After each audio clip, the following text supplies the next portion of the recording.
Mind Your Farm Business on RealAgriculture.com is brought to you by RBC Royal Bank. Welcome to the Mind Your Farm Business podcast, brought to you by RBC Royal Bank.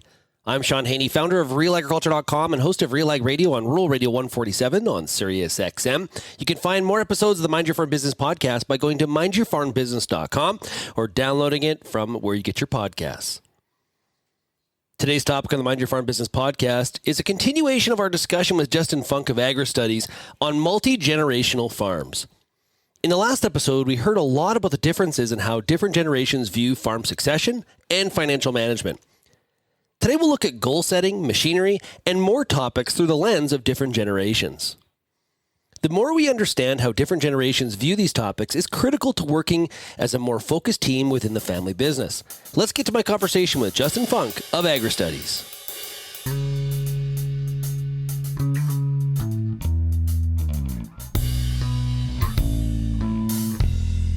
Hey, Justin, how are you doing today? I'm good, Shaun. How are you?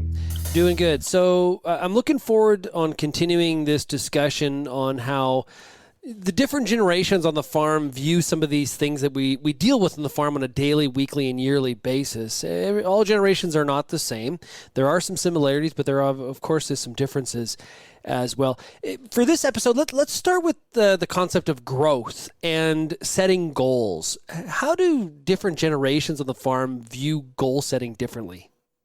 Yeah, this is an interesting area that we explored in our 2016 study when we talked to the two generations on the same farm. And one of the questions that we ask is what does the future of the farm look like? And one of the initial observations that we made was that when we asked that question to the older generation, we got very vague answers. Well, there'll be some changes around here, was sort of the nature of what we heard. We might get bigger, we might, grow new crops, but it was pretty general. But when we asked the younger generation that question, we got very precise responses. We're going to be changing production practices. We're going to be evaluating different suppliers. We are going to be looking at engaging in different types of equipment usage and data usage and things like that. So what that suggests to me is, regardless of what those things were that were said, is that the older generation, they don't necessarily look at the future of the farm as maybe even involving them so much. The younger generation is looking at it and saying, I want to get this done. And, right now, what's standing in my way is time, and the fact that I'm not responsible for making some of those decisions. So that was just an interesting observation, that this younger generation has a very clear picture of where they want to take things. They just haven't necessarily been given the opportunity yet. No, isn't that kind of common in the sense that, likely that younger generation just came back from maybe working somewhere else or just getting back from college or university, and they got a lot of ideas in their head and not a lot of experiences. And probably that older generation that was kind of vague, they might have been very specific when they were younger too. Is that possible? Oh, I would totally think so. Yeah. This younger generation is inspired. They are vulnerable to new information. They are researching things. Many of the things that they're doing today, they have inherited, literally have inherited processes, procedures, relationships with suppliers. And as transition takes place, there's an opportunity to implement some of these new thoughts and ideas and goals and objectives that they have been forming over that period of time when they are at school, or when they are working in the industry, or when they're simply sitting back and reflecting on where do they want to be in the next 15 to 20 years, not just the next 2 to 3 years, right? So yeah, I definitely think that there is a component to that. And this younger generation, quite frankly, has a runway ahead of them where they can implement some of these great ideas, where the older generation might have not that same amount of time being involved in the business to dramatically change the way they've been doing things. So yeah, you look at those results and it makes sense, and it helps contribute to the story. How about the difference when it comes to things like purchasing of inputs. And when I look at that one, I think of span of control. So, how likely is the younger generation to have input on input purchases? Is this something that the older generation holds on tightly to? And are there different philosophies that each generation sort of adheres to? Yeah, one thing we found is that inputs are one of the first things the older generation is willing to let go of. One of the questions we ask, what's that very first category of purchasing that is usually assigned to that younger generation? And most times it's an input. And even more specifically, it's seed. And you look at some of the reasons for that. And one is that there's a lot of good products that are out there on the market. So it's kind of hard to mess up that decision. There's a lot of suppliers out there who are willing to invest with these decision makers to help them make the right decision. So there's a lot of support that's going on. And, when you look at the reasons why the older generation doesn't want to do it, well, they've spent the last 20, 30, 40 years doing it and might simply just be tired of it. And it doesn't interest them anymore. So here's the younger generation who's keen to do it. It's low risk. They can start it and get their feet wet with decision making. And as they go through this process, earn more responsibility over time. So, we start with seed, and then maybe that translates to chemicals, and then fertilizer, and then, something more complex later, like technology. And it's interesting, the technology piece, a lot of people think that's the first thing the younger generation would be involved in because it's aligned with their interests. And, we often think of the younger person as being more willing to adopt new things, which isn't always the case, by the way. But the fact is, when you look at things like technology, whether it be precision ag or using, data to make decisions, field management software, things like that. Those are big decisions that have implications, not just to what you're doing, but how you're doing them. And as a result, become riskier decisions to implement.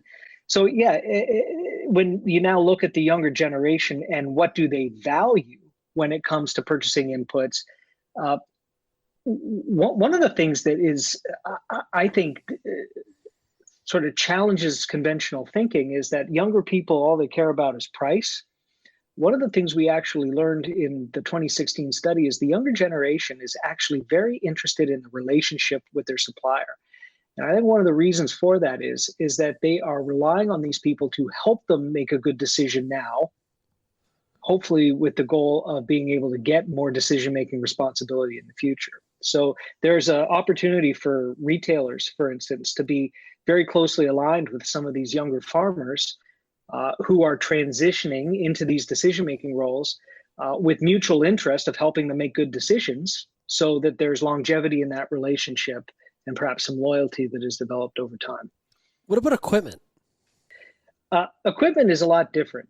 As you know, when you're buying seed, crop protection, fertilizer, animal nutrition products, you're buying those products very frequently. But equipment is a much less frequent purchase, and also the size and scale and longevity of that purchase is more significant. And therefore, we find the older generation is much more involved in that decision, particularly in terms of the when and the how much we're going to spend.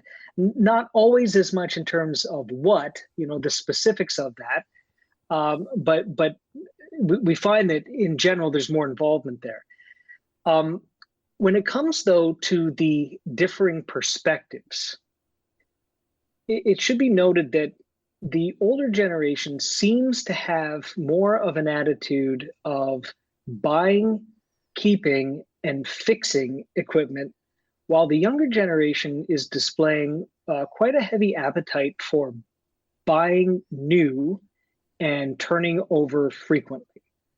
And you can imagine how that discussion must go at the kitchen table when you have those differing opinions where mom and dad want to fix, where younger generation wants to replace. That could be a tedious discussion to have. And so there's a bit of a balancing act there. When we ask the question, what does the future of equipment purchasing look like? It's very clear, at least the intention is, that when that decision, both from a what and how much, is transitioned to the next generation, there are strong intentions to want to upgrade and replace equipment as quickly as possible. So it makes sense to me that the older generation would want to hold on to some of those equipment purchases, because you mentioned the size of the financial commitment that comes with buying a combine today, for example. That ties very closely into what we learned last time, which is finance and financial decisions are one of the last things that the older generation gives up. So I think those two things are very closely tied together. They are, and I think the generalized trend is the larger the order of magnitude the decision, the more involvement from everybody on the farm. Primarily that older generation who is still likely the owner, operator, general manager of the farm. So yeah, that's it. And we see that too with marketing decisions as well. Marketing being a very important decision because it has direct impact on revenue generation and often requires quite a bit of experience to do well. The older generation seems to want to hang on to that particular part of decision making. But even with marketing, we see that even though the younger generation might not be directly involved, they are being discussed. They're discussing it with the older generation, and I think likely learning as they're going. It's one of those things where experience matters, and so they are gaining experience through observation. But even at that, they have differing opinions. They're, I think, much more willing to take risks, perhaps, than the older generation is, and that could be a function of time. So in other words, they have a longer period of time to accept risk and withstand it, as opposed to the older generation who might be a little more conservative in some of the decisions. But also, I think just simply exposure to different sources of information, different people who have different thoughts and ideas around marketing, that could ultimately end up being implemented on the farm once they're given that opportunity. We'll get back to the rest of the Mind Your Farm Business podcast, but first a word from our sponsor, RBC Royal Bank. This episode of Mind Your Farm Business podcast is brought to you by RBC. For many, farming is a family affair, with each generation facing its own unique challenges. A solid succession plan goes beyond handing over day-to-day operations. Develop a plan that supports your farm's legacy and its future. Visit rbc.com/succession and speak with an agriculture account manager near you. I want to go back to equipment for a second. I was thinking about this, that, the other part of the attitude around the younger generation wanting to buy, replace instead of fix, could also come down to skill set. When I interview farmers in some of the panels that I moderate from time to time, one of the questions I always ask is, what does the farm worker of the future look like? And 9 times out of 10, they say less mechanically inclined, more technologically advanced. They become more of an operator as opposed to somebody that can fix stuff or being required. And so if the farm worker of the future is that, and that's the characteristic the farmer himself is identifying, then the younger generation that's coming back to the farm is going to be in that same skill set zone. So I wonder if the attitude towards the replace is more a testament as well to the skill set that they actually have. I think that there's probably a lot of merit to that comment. Again, being capable of fixing is a skill set that is likely developed over time. And if you show zero interest in doing it or need to do it, you're never going to develop that skill set.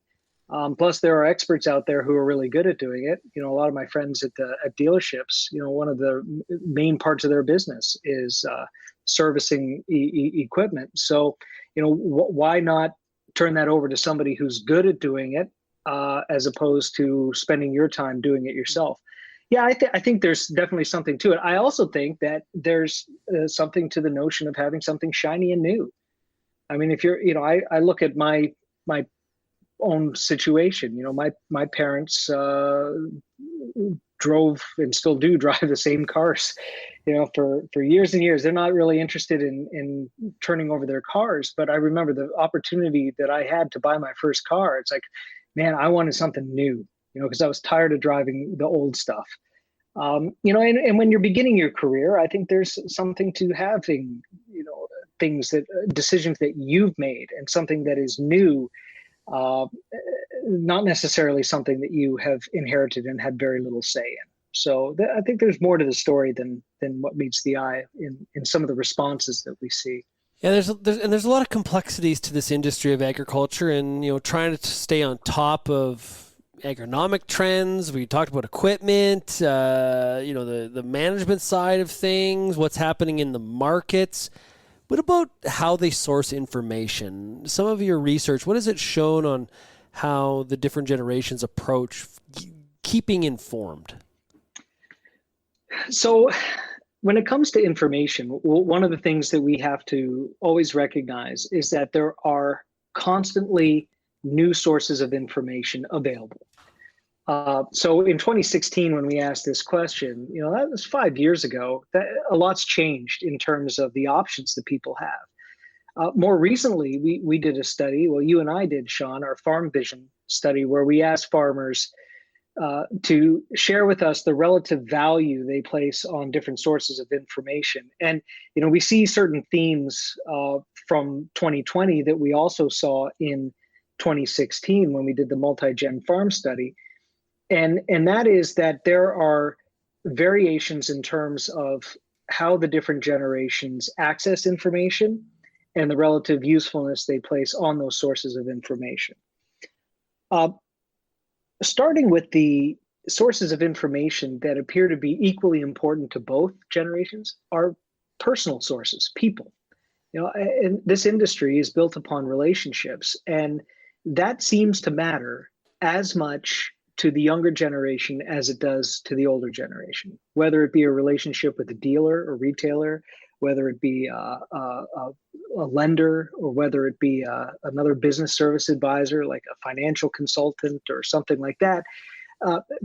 And what is the most useful source, believe it or not, are other farmers. And we know that for years and years, since the beginning of time, farmers have talked with one another, whether it be in the coffee shop or in a digital forum, farmers are talking with one another about a number of different things. And so that hasn't changed. And it's just the vehicle in which they use to connect might have changed.